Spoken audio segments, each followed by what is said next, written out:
Assalamualaikum warahmatullahi wabarakatuh.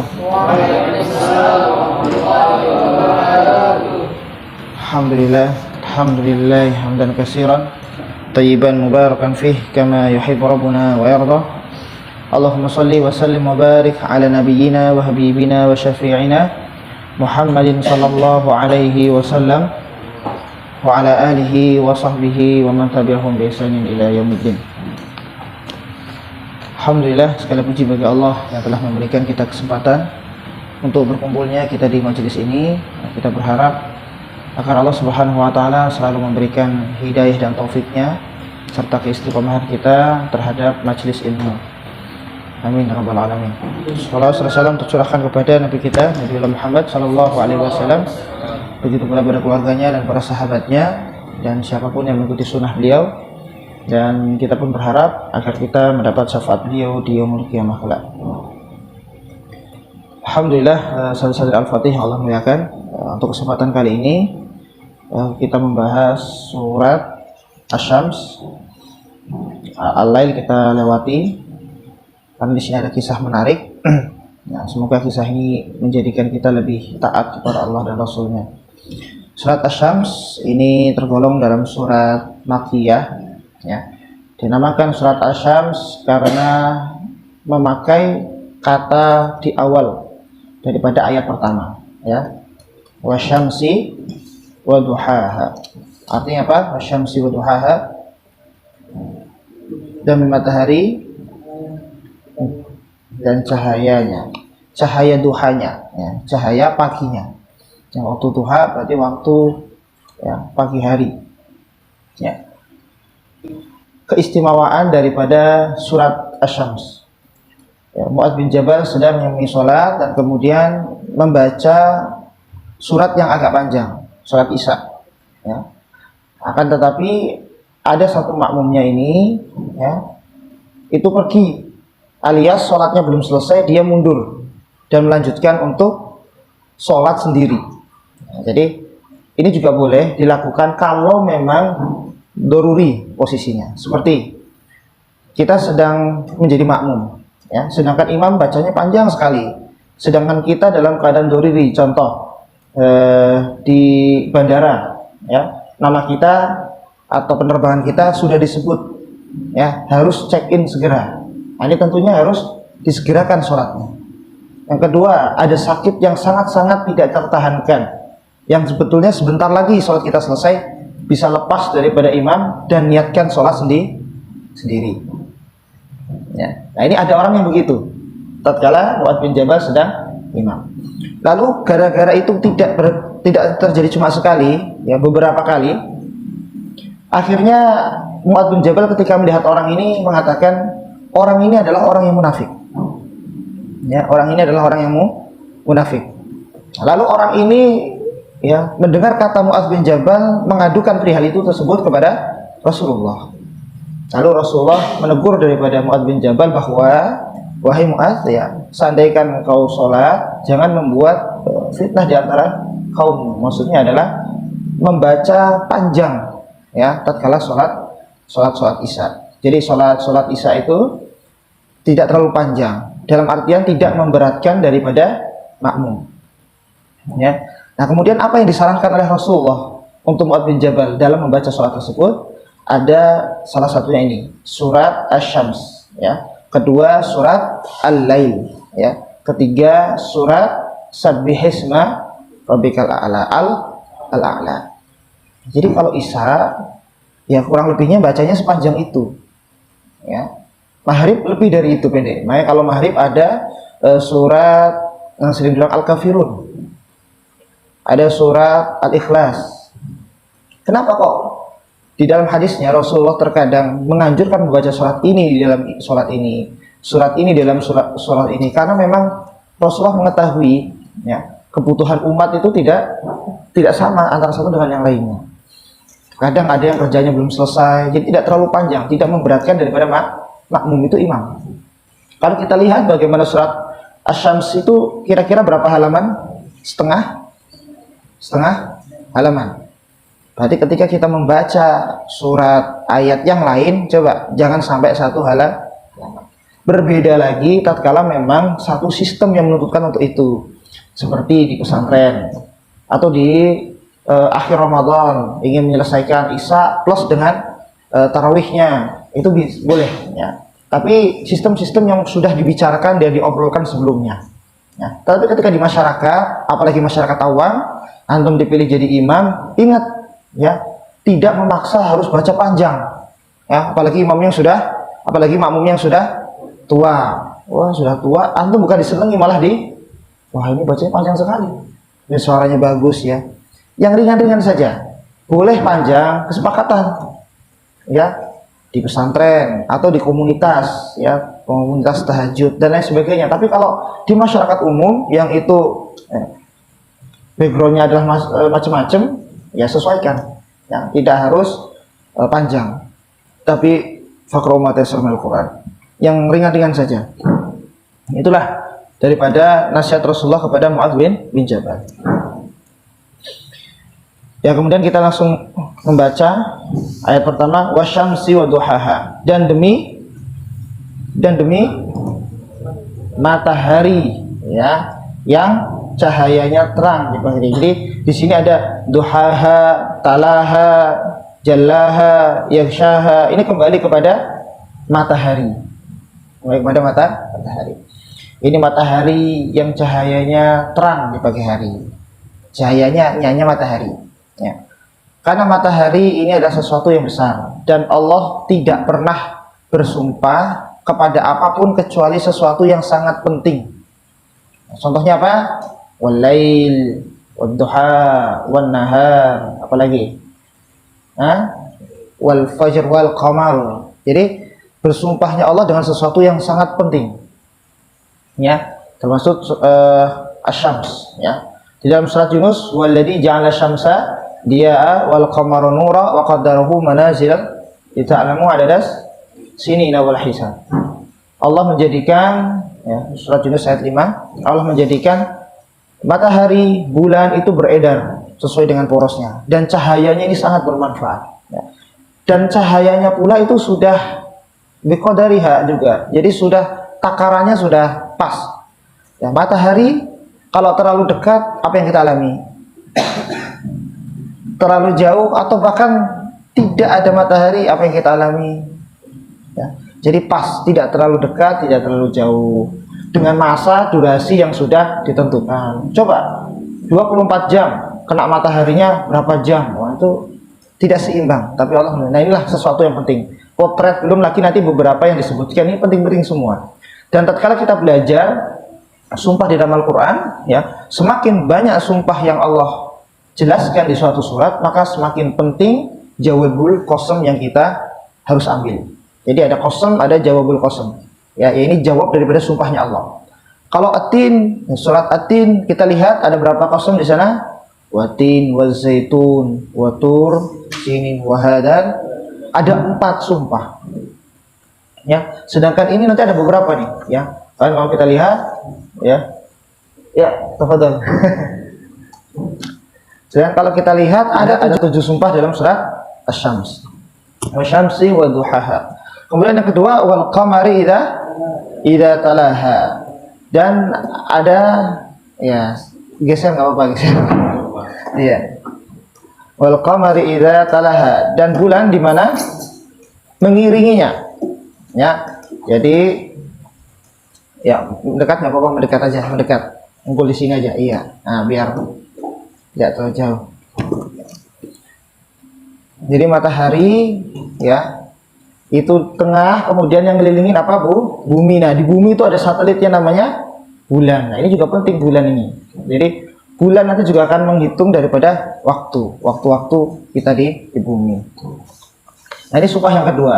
Kemudian sumpah yang ketiga wan nahari idza jallaha, yang artinya dan siang apabila menampakkan cerahnya ya, maka lawannya siang malam. Wal laili idza yaghshaha, dan apabila malam menutupi daripada cahaya siang itu. Nah, ini Allah bersumpah dengan elemen-elemen yang kita membutuhkannya. Matahari, bulan, siang, malam, butuh semuanya.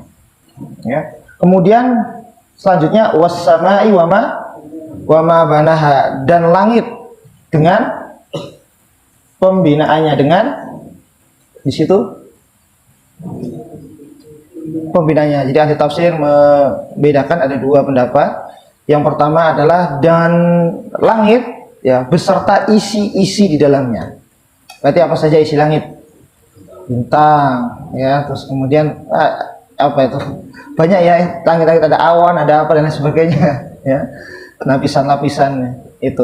Yang kedua adalah dan langit dengan pembentukannya atau dengan penciptaannya. Ya, jadi beda, yang satu langit dengan segala isinya, yang satu adalah dan demi langit dengan penciptaan langit itu sendiri. Ya, tentunya daripada kekuasaan Allah Subhanahu wa taala. Dan langit adalah penciptaan yang sangat-sangat besar. Belum lagi ada langit sampai berapa lapis? 7. Kemudian nanti ada arsy, ada kursi dulu, kursi ya. Jadi ada kursi, sedangkan kursi itu lebarnya lebih lebar daripada langit dan bumi ya. Wasya'al kursi samawati wal ardh. Kemudian arsy lebih lebar, lebih besar lagi. Nah, ini kita wallahu alam ya. Bagaimana Allah menciptakan ini semua, tentu ini kekuasaan Allah Subhanahu wa taala yang pasti menandakan Allah itu sudah sedemikian rupa ya. Sedemikian rupa. Kalau dari barat itu ada teori Big Bang ya. Ledakan yang luar biasa hingga terciptalah tata surya ini, tapi yang itu telat ya. Sedangkan di dalam Islam hampir 15 abad yang lama ya sudah jelas ya, kanata fatqan fafataknahuma. Sedangkan bumi, langit dan segala apapun itu dulu satu ya, kemudian dipecahkan, dipisahkan ya, menurut fungsi dan tugasnya masing-masing setelah dia ya. Wal ardi wa ma tahaha, dan bumi dengan hamparannya ya, dengan hamparannya. Bumi ini ada dua pendapat, tetapi yang paling kuat adalah berbentuk bulat. Kenapa hamparan? Karena yang terlihat dari mata adalah dampar, mendatar, ya kan? Kita nggak melihat bumi muter gitu, enggak. Bumi bulat, walaupun ada perdebatan di sana, ya. Tapi saya pilih yang bumi bulat, tetapi ketika dilihat dengan mata datar, hamparan, ya. Wa nafsi wa ma sawaha, dan jiwa serta penyempurnaannya. Yang paling sempurna itu manusia ya, bahkan jiwanya pun sempurna. Sempurna itu maksudnya apa aja bisa ya, mau bisa lebih buruk dari setan bisa ya, lebih baik dari malaikat bisa, cuma nggak bisa istiqomah ya. Kalau istiqomah baik terus, nah, malaikat iri ya. Maka ibarat HP ya, HP itu kalau dulu cuma bisa SMS ya, sur internet bisa enggak bisa, SMS, nelpon, mentok itu.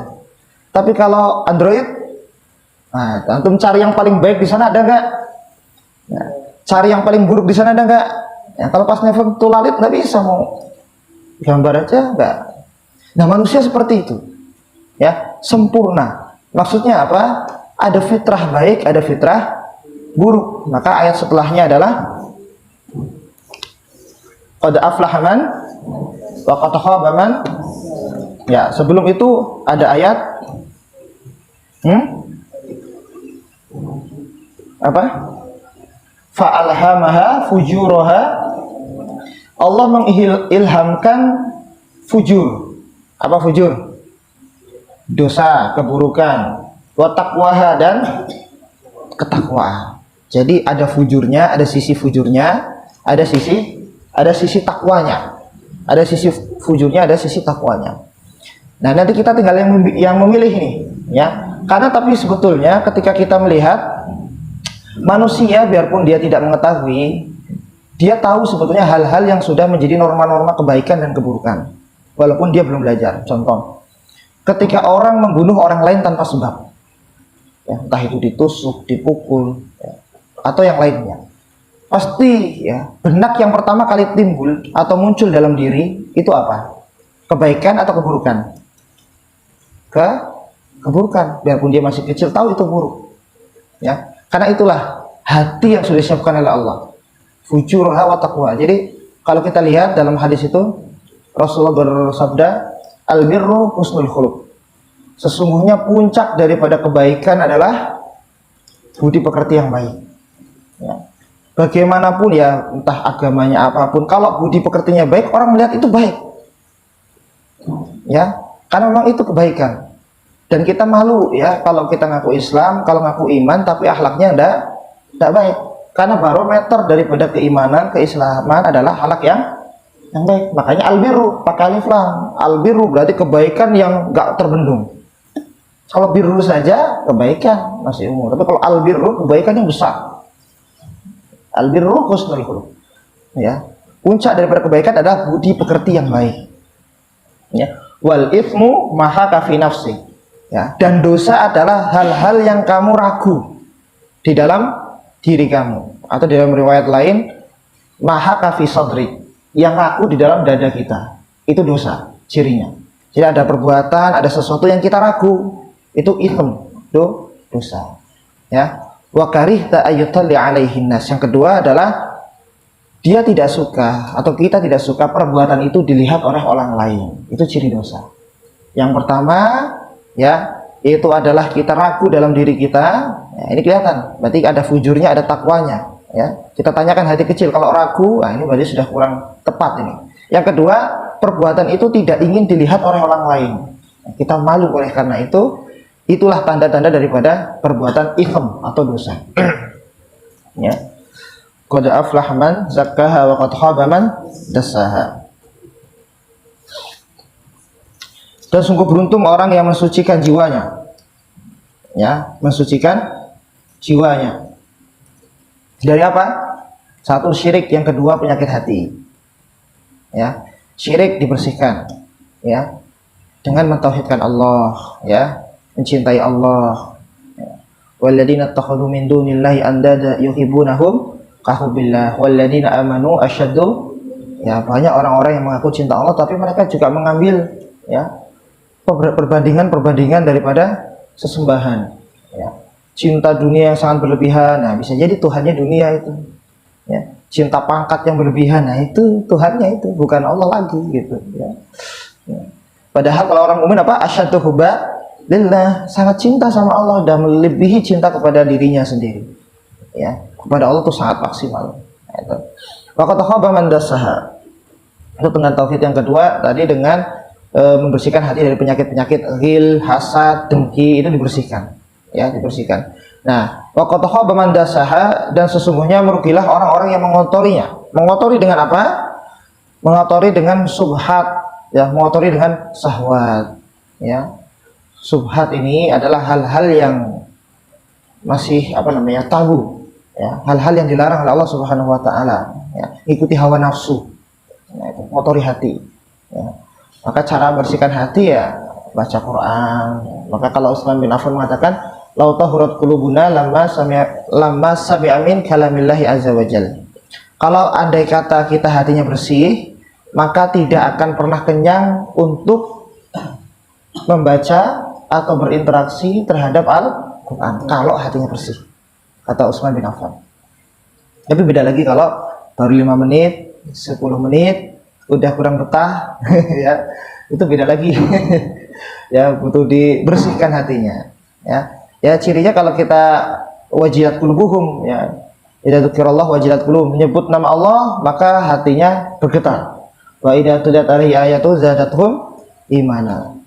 Dibacakan ayat-ayat Allah maka zadat, imannya bertambah. Itu cirinya. Tapi kalau yang enggak begitu berarti munafik. Di ayat yang lain fazadathum ritsan ila ritsihim, ya. Dikasih sodorkan ayat-ayat Allah, ya, adanya kajian, adanya ini malah makin berat hatinya, makin tambah kekufurannya. Nah, itu yang dijadikan tanda-tanda daripada kemunafikan dalam diri. Itu harus segera dibersihkan. Ya. Nah, kemudian ayat yang ke-11, ya, kita langsung masuk dengan cerita daripada kaum Samud. Kadzabat Samudu bitagwaha. Ada yang tahu kaum Samud berarti kaumnya Nabi Soleh. Nabi Soleh, bukan Ustadz Soleh. Nabi Soleh, ya. Dan kaum Samud ya mendustakan Nabi Saleh. Ya, kadzabat Samud bi tawwaha, dengan tawwaha, togho, melampaui batas. Togho di dalam Al-Qur'an artinya melampaui batas. Semua kalimat togho disebutkan seperti Fir'aun, innahu togho. Togho melampaui batas maksudnya apa? Enggak Tuhan ngaku Tuhan. Ya. Enggak sebanding dengan Nabi, ya, membanding-bandingkan, ya, sampai ngaku Nabi misalnya, atau mendurhakai Nabi gitu. Nah, ini melampaui batas, hal-hal melampaui batas, atau perbuatan-perbuatan dosa yang lainnya. Idzim ba'asa ashqaha, ya, ketika bangkit orang-orang yang paling celaka di antara mereka. Ini maksudnya adalah orang-orang yang ingkar kepada Nabi Saleh, ya. Tis'atu rahti yusiduna fil ardi wa la yuslihun. Ada 9 preman. Ya, kalau dulu itu 9 geng, ya. 9 geng. Jadi mereka ini ingin memberontak kepada Nabi Saleh. Ya. Jadi kisahnya Nabi Saleh ini mengajak kepada kaumnya untuk mentauhidkan Allah, ya. Nah, di sini kita lihat ayat-ayat menyampaikan itu, ya. Wadhkuru idh ja'alakum khulafa'a min ba'di 'adin wa bawwa'um fil ard tattakhiduna min suhuliha qusura wa tanhituna minal jibali buyutan.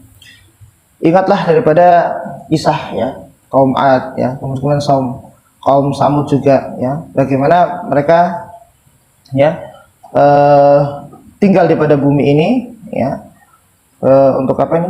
Tattakhiduna, menjadikan min suhuliha, tanah-tanahnya qusura, apa, istana-istana, wa tanhituna minal jibali buyuta, dan memahat-mahat daripada gunung. Wadhkuru ala Allah wa la ta'saw fil ardi mufsidin. Sungguhnya ingatlah kepada Allah dan jangan kita berbuat kerusakan di muka bumi ini. Nah, kisah Hud nanti bisa kisah Samud, kisah kaum Nabi Saleh bisa dilihat di dalam Al-Qur'an beberapa, ya. Bahwasanya di situ ketika Nabi Saleh itu berdakwah kepada tauhid dan kemudian untuk beribadah kepada Allah, kaum Samud itu mendurhakainya, ya, walaupun tadinya mereka akrab dengan Nabi Saleh. Qad kunta fina marjuan qabla hada atanhana. Jadi dulu dekat dengan Nabi Saleh, tapi setelah Nabi Saleh berdakwah, ya, kaumnya nggak mau, jadinya udah nggak dekat lagi gitu, ya, Nabi Saleh. Terus kemudian kaumnya ingin membuktikan mukjizat daripada Nabi Saleh dengan cara apa? Dengan cara apa? Wahai Saleh, coba kamu keluarkan unta dari dalam batu ini. Dia suruh keluarkan apa? Unta. Untanya bagus, unta betina yang bagus, ya, yang sempurna, ya, tidak cacat, ya. Terus kemudian spesial, dan unta betina ini sedang hamil yang ingin melahirkan. Oh, jadi luar biasa syaratnya ini, ya. Jadi unta yang bagus, betina, sedang hamil yang hendak melahirkan, ya, keluar daripada batunya ini ditunjuk. Lalu Nabi Saleh tentu memikirkan ini dengan cara yang berat sekali. Tetapi yang namanya Nabi, ya, menjadikan segala urusannya serahkan kepada Allah Subhanahu Wa Taala. Lalu betul, ya, keluarlah, ya, setelah dipecah daripada batu itu keluarlah unta. Ini jadi mukjizatnya Nabi Saleh adalah mengeluarkan unta dalam batu atas pertolongan Allah. Bismillah. Ini mukjizatnya, ya. Dan untanya betul bagus, sempurna, ya, Masya Allah, dan karena betina hendak melahirkan, jadi setelah keluar beberapa hari lalu melahirkan, lalu bisa diambil daripada susunya. Naqatullah hadi ayah, ya. Jadi inilah naqatullah adalah unta Allah. Jadi dinamakan unta Allah. Sedangkan kalau unta Allah berarti unta milik Allah. Sedangkan segala sesuatu yang digandengkan sama Allah berarti dia mulia. Contoh, kitab yang paling mulia adalah kitabullah. Bait atau rumah, bait yang paling mulia adalah Baitullah. Apalagi, ya, Rasul, Nabi yang paling mulia Nabiullah, Rasulullah. Jadi hamba yang paling mulia berarti Abdullah. Maka nama paling baik Abdullah, Abdurrahman, Abdullah, ya. Maka segala sesuatu yang dikaitkan sama Allah menjadi hal yang mulia. Maka tatkala sudah ada itu unta, ini naqatullah, ya, ini untanya Allah, fadaruha ta'kul fil ard wa la tamassuha bisu. Silakan, ya, ini biarkan makan fir'al dillah wala tamassuha bisu. Ini bumi Allah, ini unta Allah. Unta mau makan apapun di sini terserah, jangan diganggu. Perintahnya cuma satu, jangan diganggu. Wala tamassuha bisu. Jangan ditangkepin, jangan dilukai, jangan ini. Dibiarkan unta itu. Itu perintahnya Nabi Saleh. Ya, fayakhudzakum adzabun alim. Kalau nggak percaya nanti akan ada azab yang menimpa kalian. Nah, ini. Jadi pertama ya mendurhakai Nabi Soleh. Kemudian minta syarat, minta unta dengan beberapa syaratnya. Sudah ada unta masih tidak beriman, ya. Masih mengkufuri sampai akhirnya dijaga itu untanya. Jangan sampai disakiti. Ternyata sepakatan daripada kaum Samud, ya. Samud itu adalah kaum yang tinggal di kota Hijr. Kota Hijr itu adalah kota di sebelah barat laut daripada Jazirah Arab. Jadi masih Jazirah Arab. Nabi Soleh itu masih Jazirah Arab. Sedangkan Nabi yang di Arab itu ada Nabi, bukan hanya Nabi Muhammad, tapi ada Nabi Soleh dan juga ada Nabi Hud. Nabi Hud. Hud berarti kaumnya siapa? Ada. Makanya Nabi Soleh dan Nabi Hud ini kaumnya tidak diceritakan bersamaan dengan kaum Bani Israel, berbeda dalam Al-Quran. Ya. Akhirnya ada kesepakatan, di situ ada sumur, ya sumurnya ini mengalirkan daripada sumber air. Nah, cuma kesepakatan daripada kaumnya Nabi Soleh, 1 hari dialirkan untuk unta ini, yang 1 hari untuk kaum Samud. Ya, sebetulnya sudah adil. Kenapa sudah adil? Karena ketika unta ini makan dan minum, kaum Samud juga bisa memerah daripada susunya. Jadi diuntungkan banyak sekali.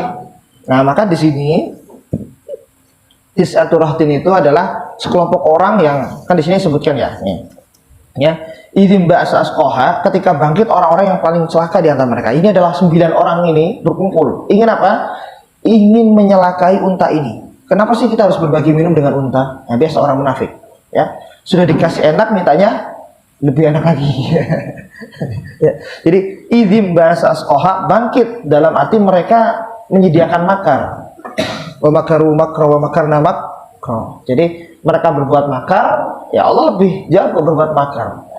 Akhirnya nanti ada yang mengeksekusi daripada unta tersebut. Namanya adalah siapa?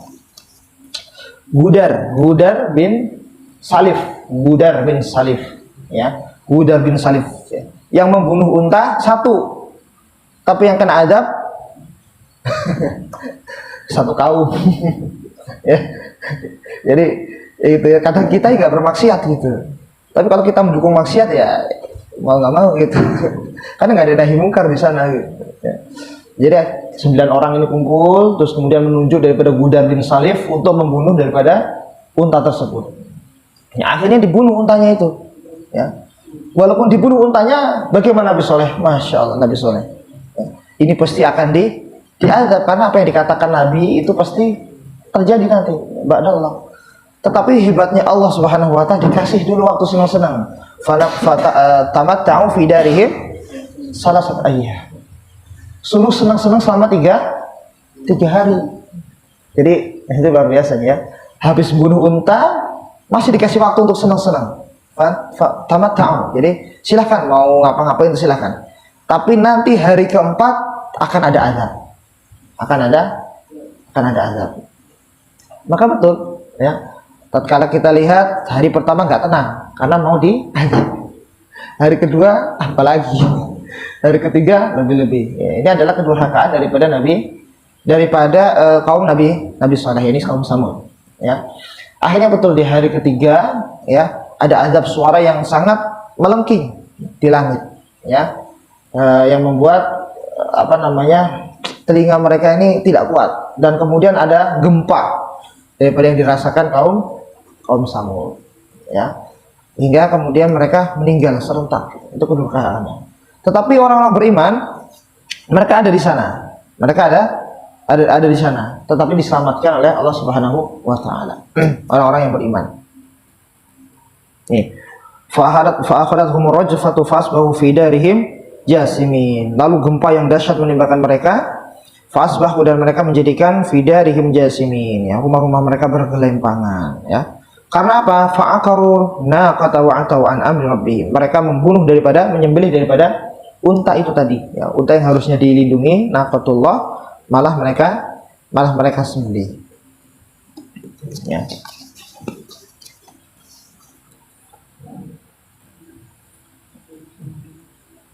Ya. Wa kana fil madinati tis'atu rahti yufsiduna fil ardi wa la yuslihun. Jadi ada 9 kelompok yang membuat kerusakan. Qalu taqasamu billahi lanubayyitannahu wa ahlihi thumma lanaqulanna liwaliyhi ma syahidna ahli. Ya, mahlika ahli. Jadi tatkala itu mereka berkumpul untuk mencelakai Nabi Saleh. Jadi selama 3 hari itu mereka tidak diam. Setelah bunuh unta, mereka merasa khawatir dengan ancaman adanya azab. Mereka ingin membunuh Nabi Saleh malam-malam. Karena Nabi Saleh itu orang yang terpandang, nggak mungkin dengan terang-terangan. Ya, begitu juga dengan keluarganya, ahlahu. Ya, kemudian ya, mereka membuat makar, wa makarna makran. Hum la yash'urun. Mereka berbuat makar, rencana buruk. Ternyata Allah juga mempunyai rencana yang luar biasa. Ya. Fanzur kaifa kana akibatu makrihim anna dammarnahum wa qaumuhum ajma'in. Ya. Dan mereka dihukum oleh Allah Subhanahu wa taala. Nah, inilah kisah Nabi Saleh dan kaumnya, kaum Samud, ya. Faqala lahum Rasulullah naqatullah wa suqiyaha. Lalu Rasulullah, Nabi Saleh berkata kepada mereka, yakni Saleh, mereka mengingatkan mereka naqatul wasuqiyaha, ya, jadi unta betina Allah, biarkanlah mereka minum. Nah, ini sudah kita bahas. Faqadzabuhu faqaruha fadamdama 'alaihim rabbuhum bidzambihim fasawwaha. Ya, lalu mereka mendustakannya dan menyembelih daripada faqaruha, menyembelih daripada unta itu. Ya, fadamdama 'alaihim rabbuhum bidzambihim fasawwaha wa la yakhafu uqbaha. Ya, dan ayat yang terakhir adalah bagaimana ditafsirkan Allah Subhanahu wa taala tidak pernah takut dan tidak pernah khawatir tentang daripada ketentuan Allah kepada orang-orang yang mendustakan nabinya. Jadi Allah berlaku demikian, ya, karena memang sudah dikehendaki oleh Allah Subhanahu wa taala. Tidak merasa penyesalan, Allah tidak menyesal. Karena apa? Yang Allah perbuat itu sebagaimana mestinya kepada orang-orang yang mendurhakai daripada nabinya. Ya. Pelajaran yang besar daripada Nabi Saleh ini, ya, tentang kaum Nabi Saleh, ya, itu adalah yang pertama, orang-orang yang sudah kotor hatinya, ya, menentang daripada kebenaran, ia akan terus mencari alasan, ya, untuk menutupi kemunafikannya, untuk menutupi kemalasannya, untuk menutupi keingkarannya, terus berlipat. Oh, yang begini kayak Bani Israel kan begitu nyari sapi, ya, yang nyari sapi, ya. Tapi nanya sapinya kayak apa, kan gitu. Padahal kalau nyari sapi saja, sapi apa saja silahkan cari. Tapi karena nanya lagi, ya sudah, sapi yang warnanya sofro, ya, warnanya kuning agak kecoklat-coklatan kayak gini, ya, sofro. Ya, yaudah, agak coklat, kuning agak kecoklatan. Oke, nanya lagi, yang seperti apa? Nanya terus, ya. Ya, ini apa namanya, sehingga nanti baru tidak cacat, tidak pernah dipakai untuk bajak dan lain sebagainya. Syarat-syarat yang itu. Kemudian kalau kita lihat, ya, poin yang kedua adalah setiap orang memiliki potensi dua.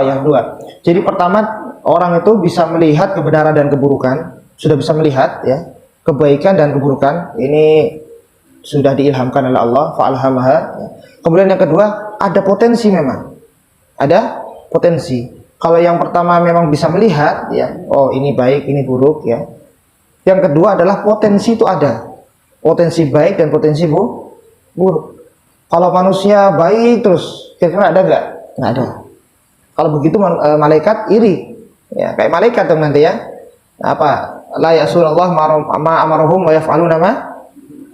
Itu cirinya malaikat, ya.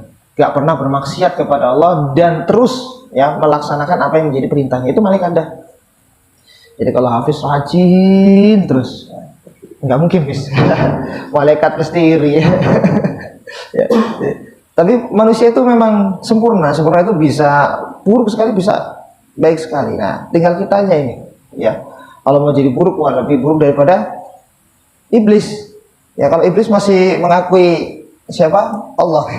Tapi kalau manusia yang sudah togo, yang sudah melampaui batas, nggak mengakui Allah, itu manusia. Ya, maka kita harapkan agar kita terus ditetapkan menjaga iman. Karena di akhir zaman ini, di akhir zaman, bagaimana kata Rasulullah bersabda, badiru bil a'mali fitana kaqita'il lailil muzlim. Silahkan kita badiru bil a'mal, bersegera atau memperbanyak daripada amal sebelum terjadi fitnah akhir zaman. Kaqita'in seperti potongan-potongan malam, lailah mudlimah, malam-malam yang gelap sekali. Yusbihu rajulun mu'minan wa yumsi kafiran, yang nanti banyak, bukan ada saja, banyak ya, yang orang ngaku ya pagi-pagi dia beriman, tapi sorenya atau malamnya dia sudah kafir. Wa yumsi mu'minan wa yusbi kafiran.